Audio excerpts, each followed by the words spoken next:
Hey everyone, song by Ray Noble called Cherokee, and it's a really popular song at like jam sessions, and it goes pretty fast. So, it might not be the best song if you're like a beginning jazz player and you want to go to a jam session and sit in. You might be better off playing something that's a little bit more of a kind of a medium tempo thing in a mellow tone, satin doll, blue bossa if it's not too fast, something like that. But this is a good one to learn, so let's learn it. We've got B flat major 7th, and I'm using the old real book chart here. There is one in real book, new real book 2, but I don't like it as well. I like this old one. So we've got B flat major 7th, and now if you're going fast, you may not have time to play this F augmented chord. There's your F 7th, and here's our sharp 5. That's what the plus is for, and the melody note is up here. And then F minor 7th, so I'm going to play my F minor like this. And can I reach that note? Not really. So how could I play this? I can reach a 10th, but if you can't, maybe just play it like this. Sounds fine. And then B flat 7th with our melody note, and you can put like some other stuff in here. A flat 9. Whatever that note is, sharp 11. So check this out how that sounds.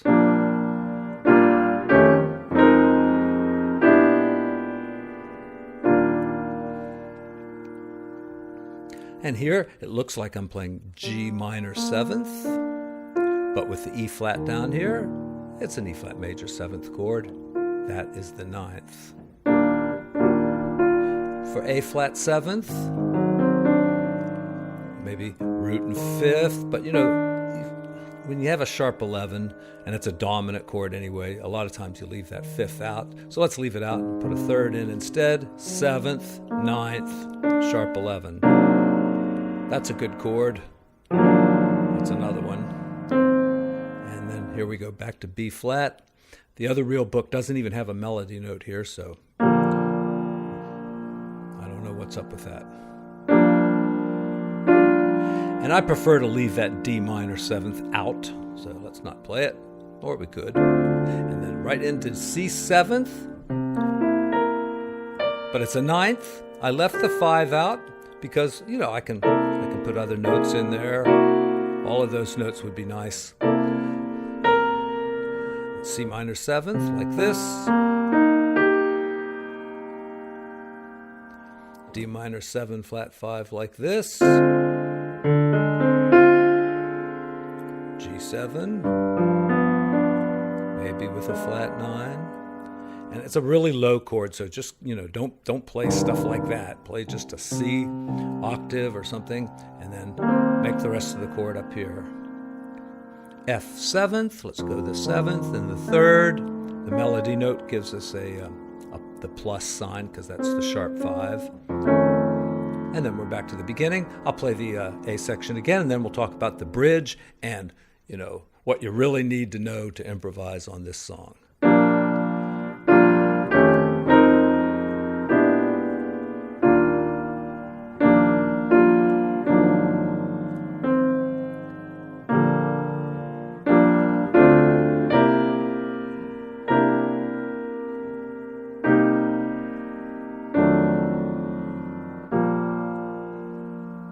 So the lower you get, you have to thin out your chords. So I didn't even put the 3rd in there. By now you can feel it's in a major key anyway. So, all right. Then, this is how I would remember, what to do here. You go up to the 4th note of the scale, and then that is the 9th of the chord. So we got C sharp minor. Another way of thinking of it is you're going up a minor 3rd, and now we do a series of 2-5-1s. And if you're going to improvise on this song, you just got to know how to play 2-5-1 in every key and how to improvise on 2-5-1 in every key. It is really one of the most basic things about improvising jazz. So how could I do this? 2, 5, 1. Okay, so the 1 chord is the scale that you want to use. The 1 chord here is the B major 7th. So on C minor, I can use B scale. On the F7th, I can use the B scale also. And on the B chord, of course, I can use the B scale. However, on the dominant chord, and even really throughout the whole entire line, you can use some other scales or think some other kind of harmonic ideas here. 2-5-1s are just, there's a billion ways of approaching them. So let's do it like this. We'll use the B major scale. And then when we get to F sharp 7th, excuse me, you know, I'm mostly just going to stay with that scale. But right around between the root and the 3rd of the chord, I'm going to put those, you know, half step here and a half step there. That's part of the diminished scale. It's also part of some other scale, maybe the altered scale. Yeah, but the rest of it, you know, I'll just stay on B major. All right, so here's a good line, I hope. Okay, and then, you know, if you can work out a couple of good lines and then transpose them into the next key. Now we're in the key of A. So let's see, what can I play for a left hand? You know, this is too low. That seems too high. So maybe I'll play it like this. And right there, when I got close to the E and the G sharp, you know, I got that half step there and that half step there.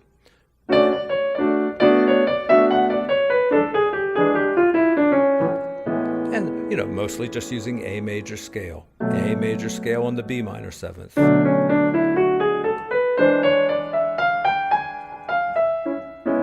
don't know what happened there. All right, now we're in the key of G. So I'm starting on my 2 chord A minor. What?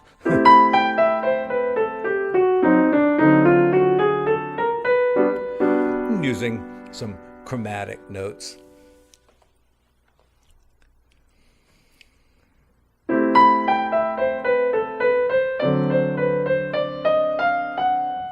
And notice I'm using just all 8th notes here, but I could put some triplets in there.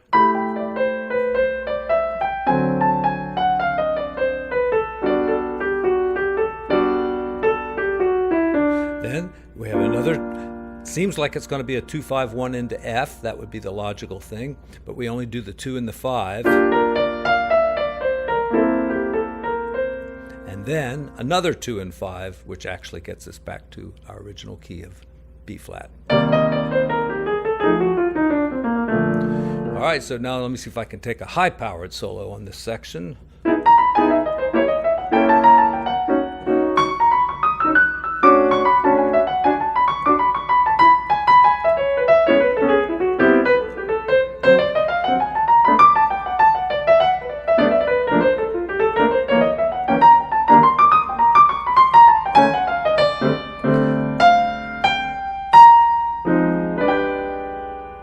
So you want to practice this song and, you know, practice all the different elements of it. Practice the melody playing with open voicings, which is, this is a good song for that because the melody is so simple.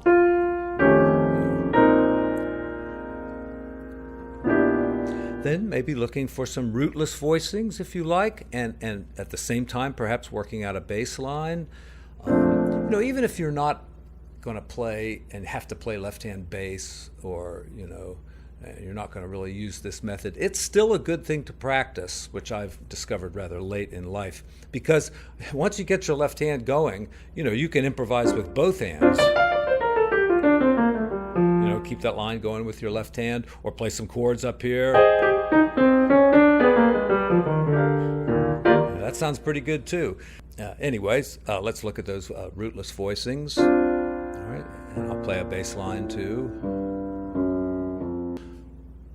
So for a good bass line, you always want to hit the root first anytime the chord changes, almost always.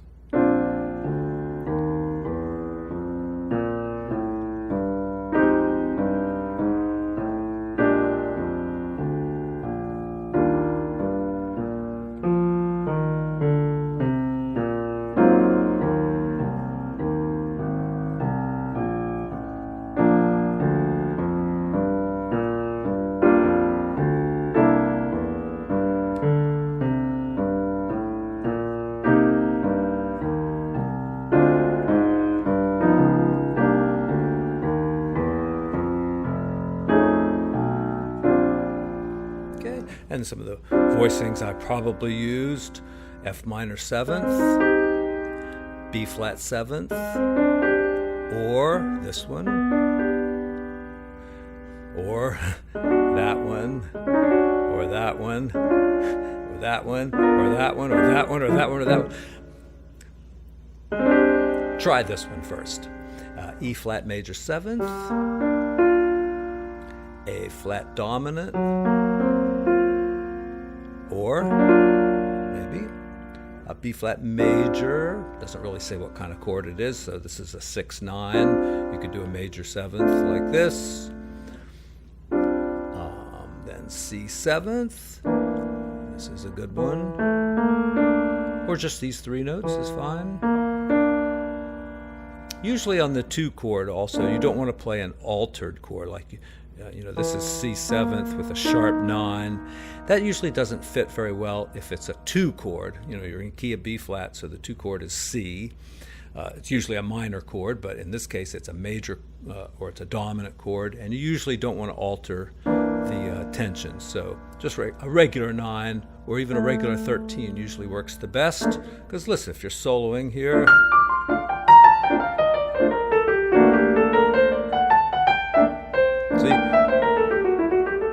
like that. I'm just using this, but listen, if I played like an altered chord there, it just doesn't sound right.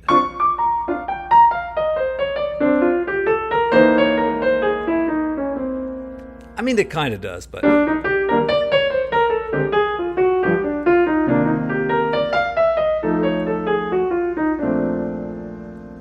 another place too is not just the 2 chord, but the flat 7 chord, which we also have in this piece, which is an A flat 7th. Usually sounds better. Now it can have the sharp 11, but just a regular 13, which is where? Up here, or a regular 9, not like a flat 13 and a flat 9. Because listen, you're coming out of E flat. All right. But if I did it like an altered chord there, you can make it work, but it's not the best choice usually. I mean, it kind of works, but you're going to have to really work to get a good melodic line that's going to work over that chord.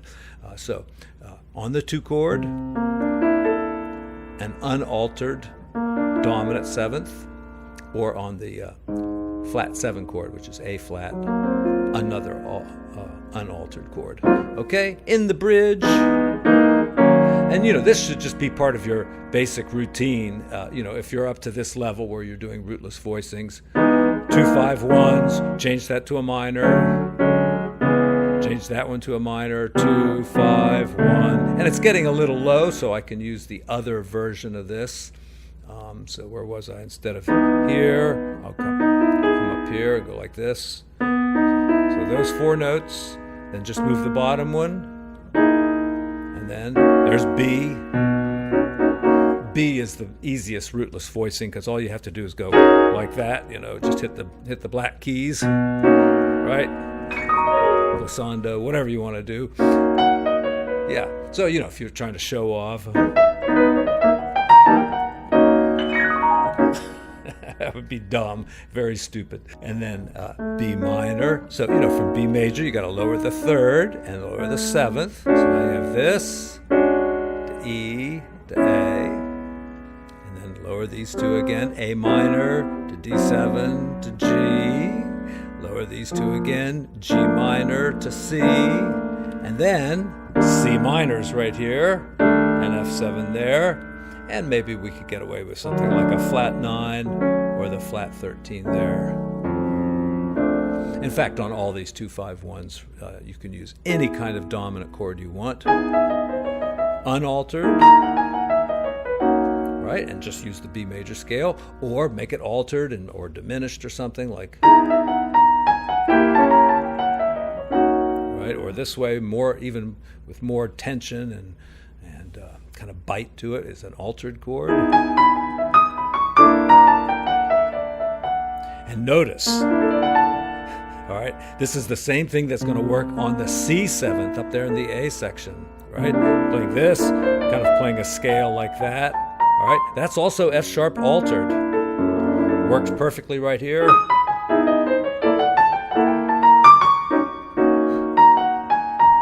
do that on the next one.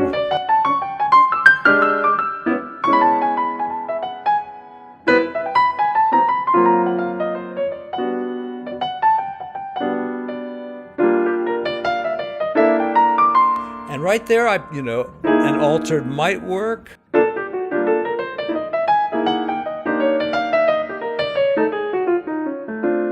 But the place where it works best would be there on the F+7, because that plus is an alteration. That's really the flat 13. Some people call it the sharp 5.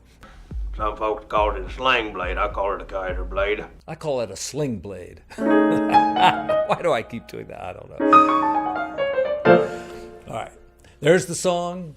Hey everyone, I've lost that little sheet of paper that I used to keep track of your requests, so I don't know what happened to it. So if there's a song you want me to cover or a concept, please let me know down in the comments, and I will try to get a video up about that. All right, thanks very much everyone.